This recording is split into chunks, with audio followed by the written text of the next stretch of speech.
আসসালামু আলাইকুম। Hello everyone, আপনারা সবাই কেমন আছেন? আলহামদুলিল্লাহ, আল্লাহর অশেষ রহমতে আমি অনেক ভালো আছি। আল্লাহর কাছে এই প্রার্থনা এই মিনতি করি যে আমার জ্ঞানকে আপনি বাড়িয়ে দেন, আমাকে আরও ধৈর্যশীল করুন। আজকে স্যামসাং এবারও একটা ফোন প্রবলেম ছিল, নেটওয়ার্ক। এটা দেখতে পাচ্ছেন, আমার কাছে একটা ডেডবোর্ড ছিল। যাদের কাছে বাসায় নষ্ট ফোনগুলো পড়ে আছে বা ঠিক হবে না, ওল্ড মডেল, তারা চাইলে আমার কাছে মাদারবোর্ডগুলো বিক্রয় করতে পারেন। আমি ভালো একটা দাম দেব প্রাইস ধরে, কারণ আপনাদের বাসায় যে নষ্ট ফোনগুলো আছে ওইগুলো থেকে অরিজিনাল যে আইসিগুলো থাকে সেই আইসিগুলো আমরা আপনাদের ফোনেই কাজ করে দিতে পারি নেক্সটে। দেখতে পাচ্ছেন এই ফোনটার প্রবলেম ছিল নেটওয়ার্ক ইস্যু। এখন আলহামদুলিল্লাহ গ্রামীণ এয়ারটেল সুন্দর মতো নেটওয়ার্ক পাচ্ছে। আর এই তোগুলো পার্টসগুলো খারাপ ছিল।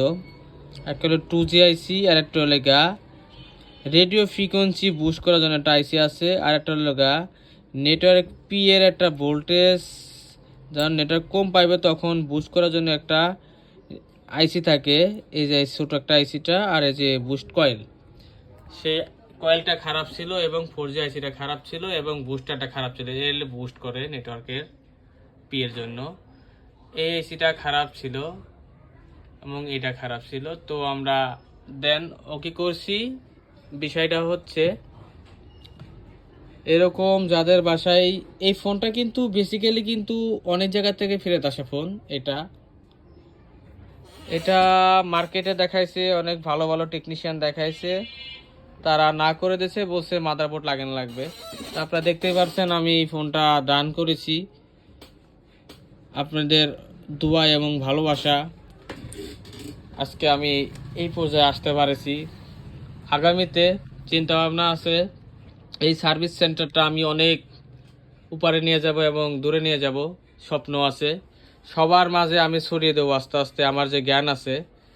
আমি এরকম প্রত্যেকটা জেলায় জেলায় আমার স্বপ্ন একটা করে আমার সার্ভিসিং সেন্টার থাকবে এবং দক্ষ এবং একদম হালাল পথে ইনকাম করবে। কোনো 2 নম্বরের চিটারি বাটপারে ইনকাম হবে না, আমাদের প্রত্যেকটা ইনকাম হবে হালাল। আপনারা দোয়া করবেন।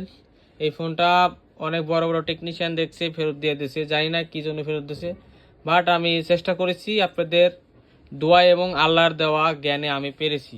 সবাই দোয়া করবেন আমার জন্য।